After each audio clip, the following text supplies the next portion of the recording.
Today I'm at Cafe Vic-Ryn to meet Jackie Evans, the owner of this fabulous cafe, and we're going to be making something super special, and let's go and meet her now.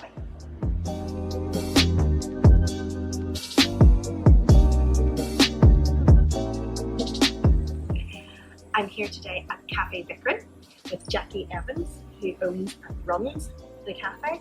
I have loved it here because of such a great family atmosphere that you've created, with a play area for the kids. I can switch off and enjoy a cup of coffee, cup of tea, fabulous lunch menu, your pink pavlova, but there's something else. There's queues all the time. What draws other people in here? Well, most people talk, I guess, apart from our lunchtime menu, which is very good. We've got very good chefs and very good people preparing all the time. I think perhaps the scones. Of course, the scones. Yeah, I think so. Whenever Cafe Vic-Ryn opened, we were probably the only cafe who had more than 4 or 5 varieties of scones, but it was always my desire to create more and more scones. I get very bored when I'm baking. It's just my love, it's my passion, and I love creating. And so as a result of that, we are still creating new scones every day. We probably have up to 30 varieties of scones, and people come for the scones. For instance, our cheese and bacon scone. When we first made them, everybody said, "Oh no, I'll not touch that." Now people ring up and say they're coming when you have them on. But our blueberry and white chocolate, everything that goes in our scones is fresh. It's good quality local ingredients, because I'm big, as you are, with local. And so it's our scones, and it's the varieties, it's how we decorate them. Just people talk about them all the time, Susie, and they're gigantic. Well, they are gigantic. They're absolutely massive. I guess you could share one with a friend, you know. Or it's your lunch. Or as your lunch, yeah, or brunch, but yeah. These are scones as well.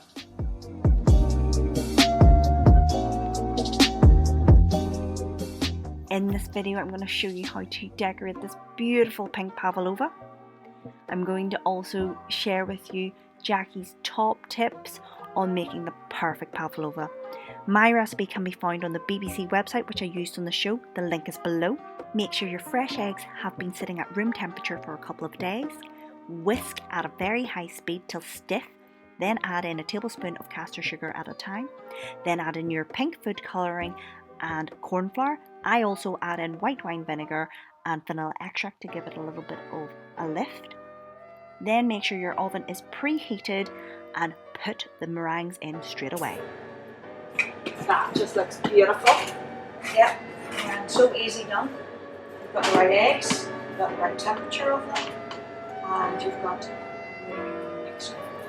As you can see, it looks it's not too shiny. And the volume, you can see it's holding its shape, and that's where, if anybody is feeling after pavlova, you need to get these peaks that are stiff. Oh yes, very much. So when you get it on like that, very quickly, and I do not like to work at a pavlova too much. I like to get it into the oven as fast as possible, and I don't like to make it too perfect looking. I like to just do it and let it be as it is, because it will come up in the oven another bit, good bit. And as you know, ours are 2 layers, Susie, so you know, anybody could do this and make 1 layer. We sometimes do a sharing pavlova for people, and it's just 1 layer. So that's it, done. Straight into the oven, ASAP. Yep. Don't wait. Don't wait. Okay. Here we go. Can I help you? Yep. Our ovens are quite powerful, so I put it in at 120. Yep. For basically 1 hour, and we can time it and go away and do your housework, do whatever you have to do.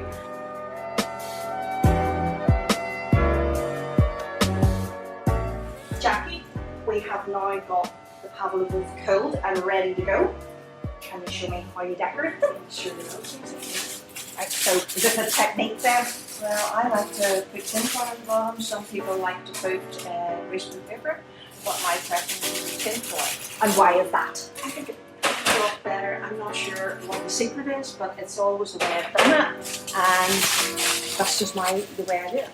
That You was can use grease paper as well. you handled that so quickly and so smoothly. I'm usually putting my way very gently. No. I think the secret of it is to get good pavlova going is to be able to handle it. That you can fall open, that you can crack open, that you can split in half. I Okay. think that all comes down to your eggs, if that helps. Okay. Brilliant. So can you put some in the for me? I've got my strawberries here, and I'm just going to cut a few because we need. Let's see. So we can start. Strawberries are mostly prepared here, cleaned off. Delicious. I like lots of strawberries in it. Yeah, That just makes it. yeah, it does make it.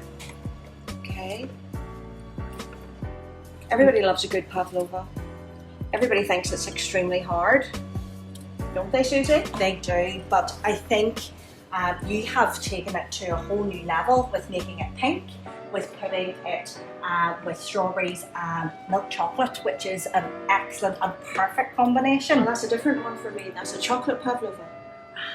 We also do a chocolate hazelnut Vic-Ryn, which I created many, many years ago as well, and it contains crushed hazelnuts and chocolate and pears and cream. Delicious. And it's a big hit, but I must say it's never the big hit that pink pavlova is. Yeah, your pink pavlova can usually sell out. You know, if I'm too late Very coming much in, there's usually none left. Not left. Lots of people come in and take it home as well, and that's why sometimes people come in and say, "Can I buy that whole pavlova?" Yeah, you can. We'll make another one, or we have more upstairs, because pink pavlovas in here just keep getting made and made and made and made constantly. Okay, bring Susie. So we've got it into the piping bag, and here we go. And you know what? Pavlova's a great thing because you can hide everything in it. It doesn't have to look exceptionally well done, because with the cream you just decorate it and it hides a multitude of sins. Right, Susie? That, yes, and So- you can pile it all in. Put cream on. Just taking the strawberries. I love strawberries. I love the smell of them, the look of them. I think they can look so luxurious. You can make a wow factor for your dinner party, for your family coming around on Sunday, for dinner, whatever. Now, I'm going to put some more strawberries in there because, as I say, I love strawberries. Get them to the outside so that when your top layer goes on, You can see them. everyone can see them. So you get that wow factor. They're not saying, "Oh, where's the strawberries? I don't see." I hate to have a pavlova where there's 2 strawberries on the top and a bit of grape. Now, Vic-Ryn is known to have big portions, and this Well, definitely delivers every time. I think I get accused sometimes of going over the top by my 2 guys who help me manage the cafe. That's why They're people always come talking back. about cost. I'm always talking about luxury. Okay, so we've got our strawberries on. Okay. Now, next step for me is my Cadbury flake. I don't use cheap ingredients. I never have. And I just break it up inside. Look at that.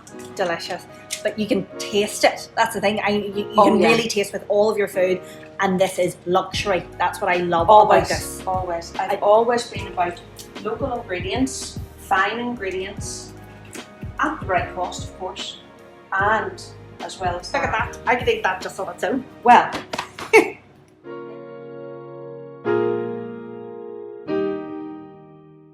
I can hand that to you.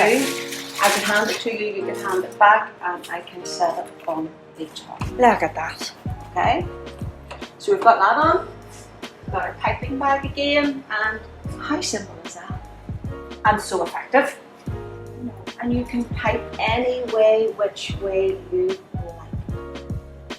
Any way that takes your fancy. As I say, with pavlova, if you have a crack in it or whatever, you can Hide it. And Exactly. That's why I love it.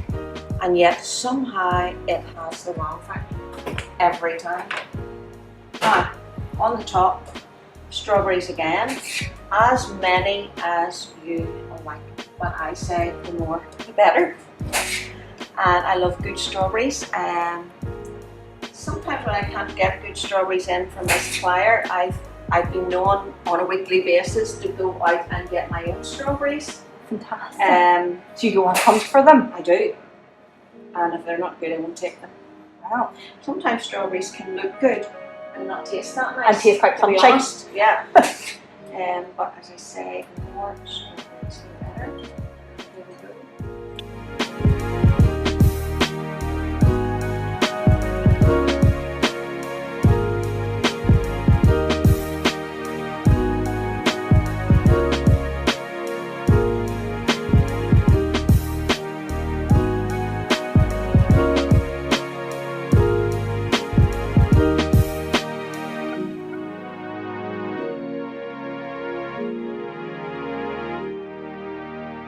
Jackie, thank you so much for inviting me to Cafe Vic-Ryn. I love it here. I have been a customer since you opened 15 years ago. How did it all start? Well, I had a restaurant in my home for 12, 13 years while I was rearing my children. And after 13 years, we decided that I needed a break, I think. And that I'd worked all those years and I was ready to take it easy. And so I moved house. We built another house and I moved. But while I was in that house in Moira, we had many thousands of people to our home for meals. I did the cooking, the baking, the cleaning. My sister helped me out with the children, left them at school, and my mum helped me out with preparing vegetables. And it worked so well because it worked for me around my children in my home. People came to our home, and that's how I did it. How did you get into this unit then? Well, once I'd given up at home and we moved house, I remember sitting in the Brown Bean in Lisburn One of my favourites as well. many years ago, and it was Christmas Eve, and I actually just started to cry. My husband said to me, "What's wrong with you?"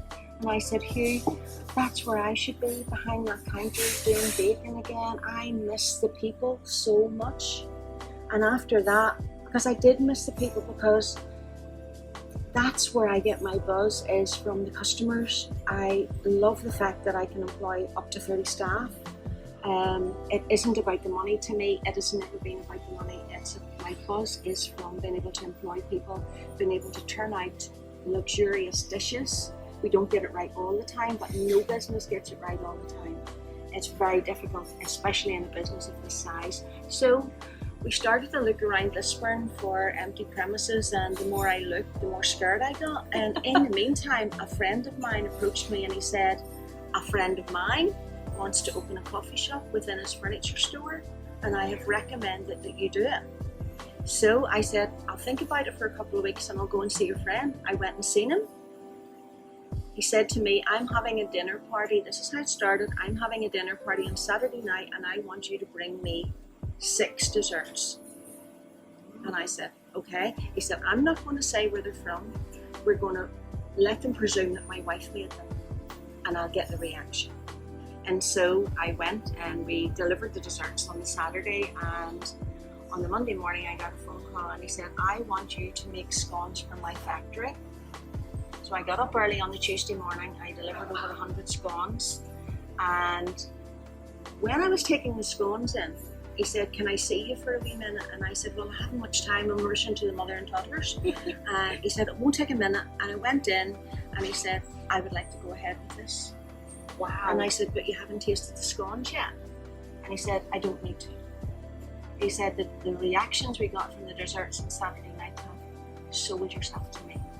And so that's really it in a nutshell, and the rest is history. You know, we've been here nearly 16 years at the end of this month. Fantastic. And what age were your kids?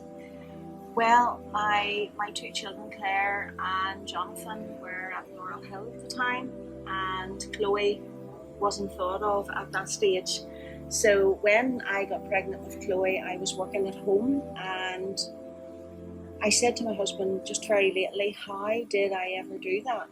Rearing my children, school runs, music runs, all the rest of it, swimming lessons." I said, "How did I do it?" And I said, "Yeah, I know now how I did it. I never went to bed." When my Sounds children like went me. to bed, yes, it is like you. When my children went to bed, that's when I started all my baking in advance, because I never felt guilty then because they were sleeping. And Oh, I think women are very good at that. They're very good at multitasking. If I ask my husband to make a barbecue, he stands there and he says, "Would you get me the tin foil? Could you bring me the burgers out? Where's the plates? Have you got the forks? Where's the tools?" Sounds very familiar. Yeah. But if you ask a woman to do something, she'll put the dinner on, she'll put a wash on, she'll go and make the beds. So we're very good at multitasking. And so I reared my children the whole time through that. Chloe was a surprise 10 years after Jonathan. And so Chloe was born into baking, the cooking. And when my mum and I were preparing everything for people coming at night, that's whenever Chloe was reared. And as a result of that, Chloe now has her own coffee shop as well, as you know, Susie, and is doing very well. And yeah, she's a baker as well, and I see her very much myself. So all through the last 15 years, my children are now two are married, and Chloe's getting married next year. And so when I look back in those days, actually cooking at home was easy. It was more easy than Cafe Vic-Ryn. But I love every minute of it, I have to say. Fantastic. Vic-Ryn has been such a big part of my family life. I come here at least twice a week. Love it that much. When I got onto this show, we had meringue week, and I just had to do something ode to Cafe Vic-Ryn, and your pink pavlova came to mind. I just love it so much, and my family do as well. So I made it my own, or tried to. I made it a triple layer white chocolate and raspberry one. And thank you so much for giving me the inspiration, because it did go down a storm and it is just delicious. So thank you. Thank you. I feel very honoured.